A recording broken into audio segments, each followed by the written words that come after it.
Episode की starting में हमें ये बताया जाता है इस पूरे वर्ल्ड में काफ़ी सारे डंजन्स यानी कि गुफाएं मौजूद हैं, जिनमें से कुछ गुफाएं ऐसी है जो कि अभी तक अनडिस्कवर्ड हैं और कुछ ऐसी हैं जिनको पूरा एक्सप्लोर ही नहीं किया गया और कुछ ऐसी जहाँ तक कोई जा ही नहीं सकता, जिसकी वजह से ऐसी रहस्यमय गुफाओं को द हिडन डंजन्स कहा जाता है। अब हम एक डंजन में एक लड़के को देखते हैं जिसको एक लड़की की आवाज़ आती है और वो लड़की उससे बोलती है, मैं दूसरे फ्लोर पर हूँ, प्लीज़ यहाँ पर आओ।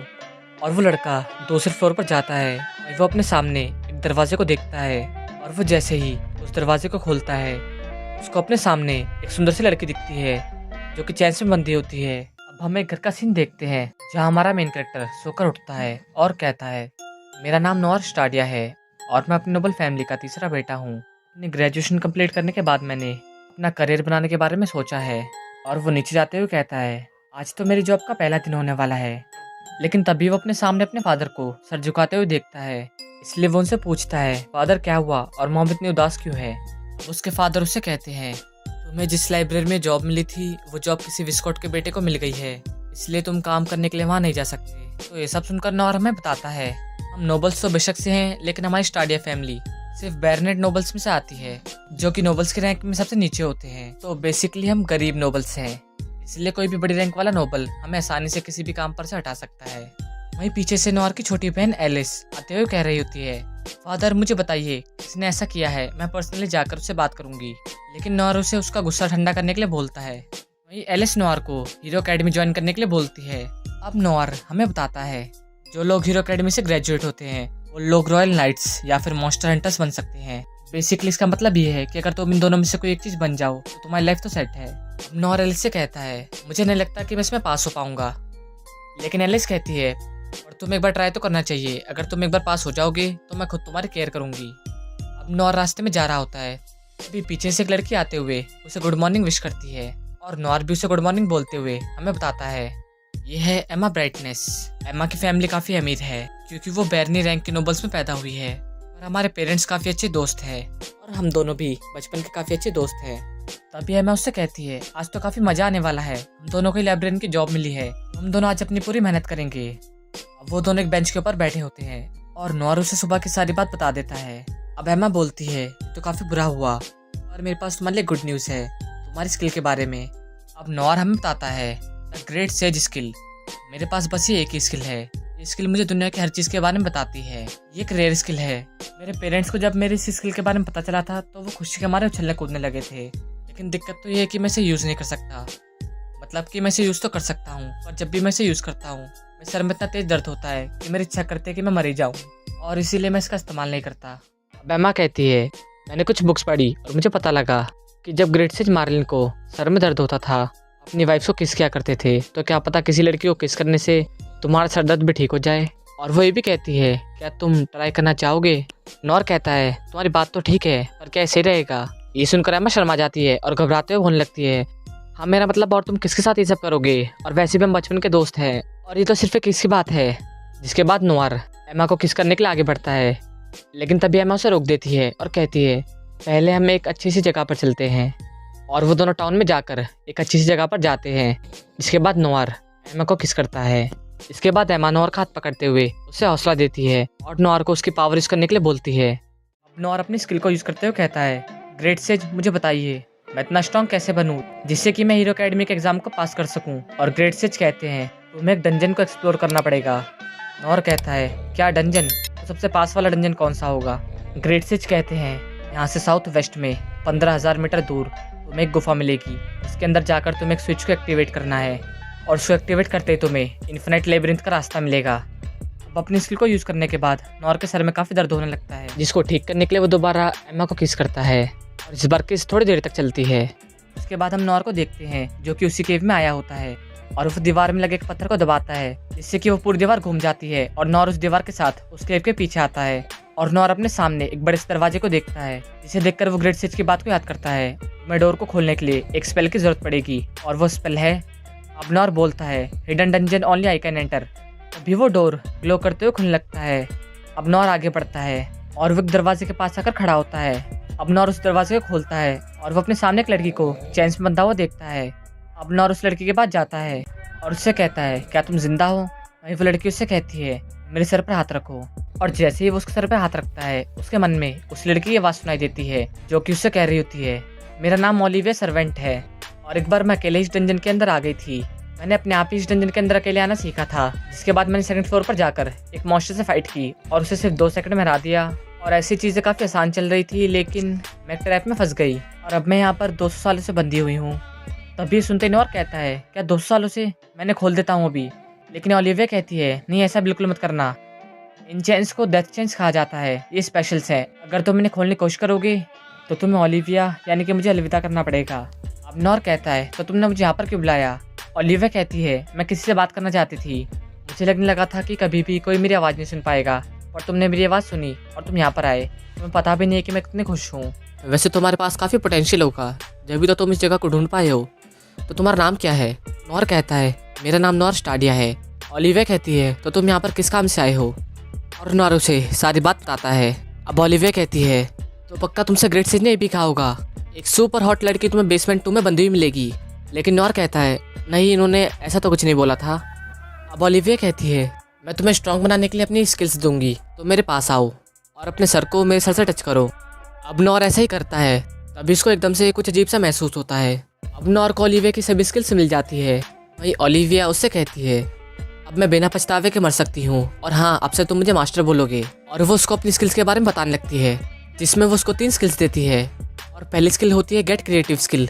इसी स्किल से नॉर किसी भी न्यू स्किल को बना सकता है, जिस भी स्किल के बारे में वो अपने मन में सोचेगा। और दूसरी स्किल होती है गेट स्टोल स्किल। इसी स्किल में नॉर अपनी बनाई हुई स्किल को किसी और को भी दे सकता है और किसी और की बनाई गई स्किल को भी चुरा कर यूज़ कर सकता है। अब तीसरी और आखिरी स्किल है एडिटर स्किल। इस स्किल में नॉर अपनी बनाई गई स्किल को और किसी और को दी गई स्किल को ऑल्टर या फिर कैंसिल कर सकता है। वही वो से भी कहती है तुम्हें इन सभी स्किल्स को यूज़ करने के लिए लाइफ पॉइंट्स की ज़रूरत होगी, शॉर्ट में बोले तो एलपी। जितनी ज़्यादा पावरफुल स्किल होगी उतनी ज़्यादा एलपी खर्च होगी, इसलिए तुम्हें एलपी कन्वर्जन का यूज़ करना पड़ेगा ताकि तुम अपने एलपी गेन कर सको। नॉर कहता है तो मैं ये कैसे करूँगा? और ओलिविया बताती है बेसिकली इसके लिए तुम्हें अच्छा महसूस करना पड़ेगा, जैसे कि तुम जितना ज़्यादा सेटिस्फाई होगे उतनी ज़्यादा ही तुम्हारी एलपी बढ़ेगी। जैसे कि तुम वो सब कुछ भी करके खुश हो सकते हो, या फिर अपना मनपसंद खाना खाना, और या फिर कि काफ़ी सारे दौलत के बीच में रहना। और हाँ, अगर तुम्हारी एलपी 0 जाएगी तो तुम मर जाओगे।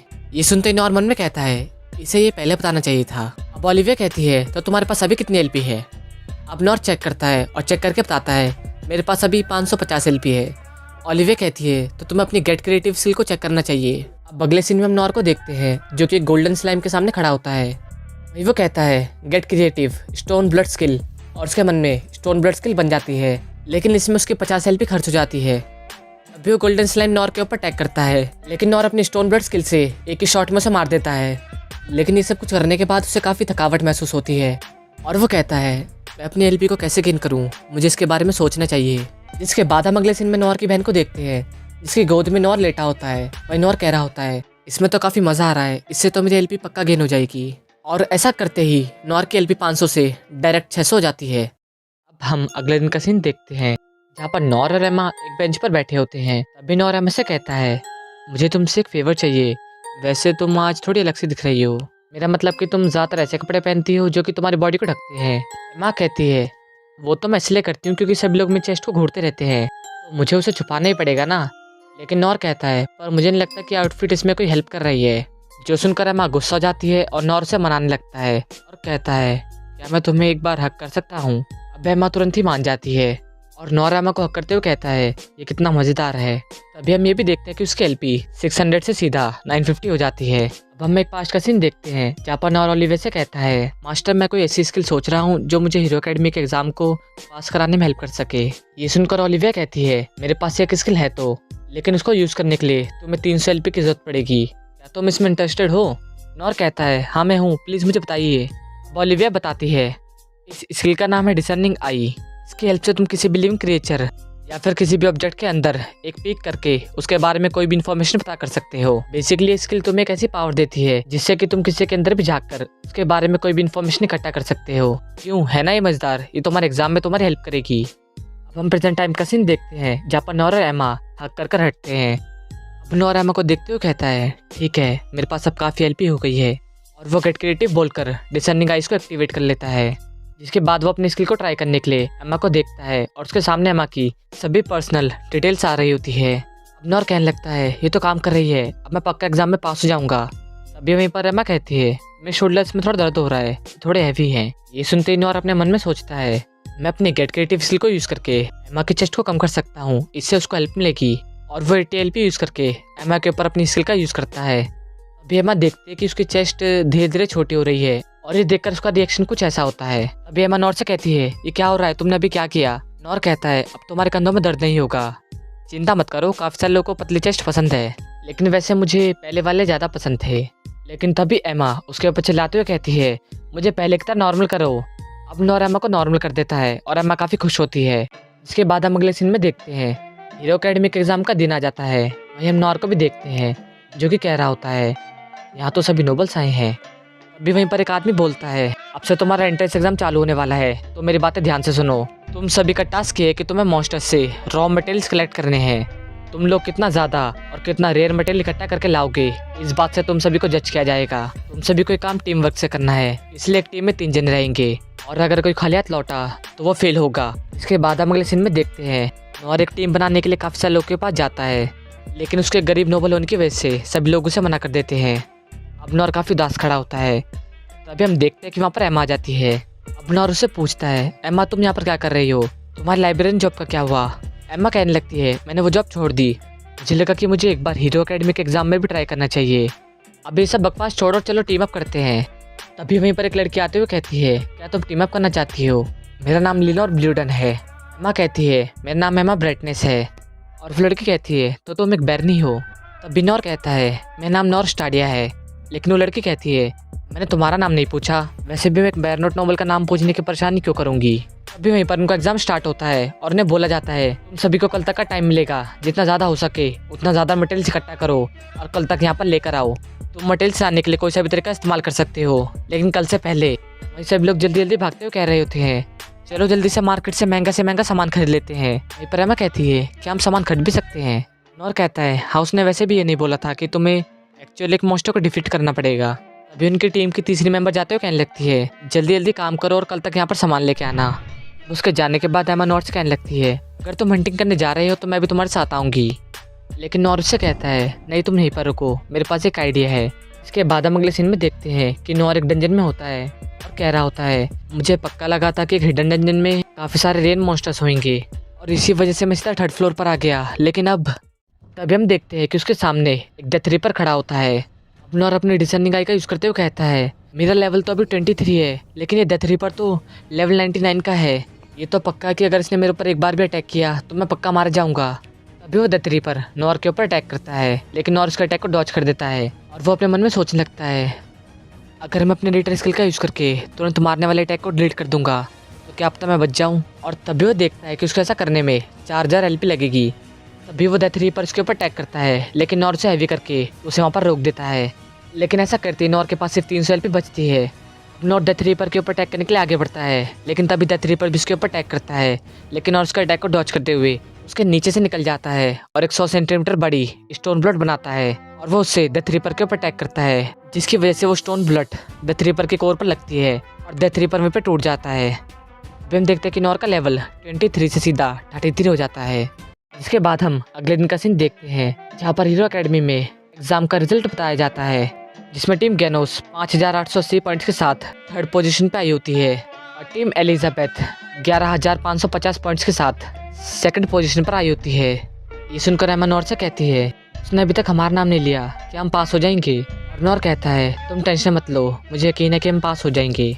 तो अभी हम एक पास का सीन देखते हैं जहाँ पर नॉर उस डेथ रीपर के सर को ओलिविया के पास लेके जाता है और उससे पूछता है क्या ये ठीक रहेगा मेरा एग्जाम पास करने के लिए? लेकिन ओलिविया कहती है नहीं, बल्कि ये तो गोल्डन स्लाइम को लियान से भी ज़्यादा बढ़िया रहेगा, जो कि इस कॉन्टिनेंट में एग्जिस्ट ही नहीं करती। प्रेजेंट टाइम के सीन में नॉर कह रहा होता है और उसने अभी तक तुम्हारा नाम ही नहीं लिया। अभी हम देखते हैं कि टीम लिनोर यानी कि नॉर की टीम 1st पोजीशन पे आई होती है 1,28,000 पॉइंट्स के साथ, जो सुनकर सभी लोगों का रिएक्शन कुछ ऐसा होता है। और एमा कहती है 1,28,000। बी अनाउंसर सबको बताता है ये लोग एक डेथ रीपर का स्कल लाए हैं, जो कि एक्सट्रीमली एक रेयर केस है और यहाँ तक इनका स्कोर पूरे इतिहास में हीरो अकेडमिक एग्जाम में सबसे ज़्यादा है। नॉर कहता है मास्टर ने इतना कुछ तो नहीं बोला था। अब हम ओलिविया को देखते हैं जो कि कह रही होती है एक डेथ रेपर करवाना मेरे लिए तो एक बच्चों का खेल है, लेकिन जब एक स्टूडेंट ऐसा काम करे तो ये थोड़ा मिरेकल होता है। इसके बाद हम अगले सीन में नौर के घर का सीन देखते हैं, जहाँ पर नौर कह रहा होता है, मैंने काफ़ी आसानी से हीरो अकेडमी के एग्जाम को पास कर लिया और मेरी फैमिली भी काफ़ी खुश थी। लेकिन ये तो तब तक ही था जब तक हमने इनरोलमेंट फीस नहीं देखी थी, जो कि थी 300,000। और वही भी कहता है, इतने सारे पैसे मैं कहाँ से लाऊंगा। और यहीं पर एपिसोड एंड हो जाता है। आप सभी को एपिसोड कैसा लगा मुझे कमेंट करके ज़रूर बताना, और मुझे ये भी बता देना कि आपको इसका नेक्स्ट एपिसोड चाहिए या फिर नहीं।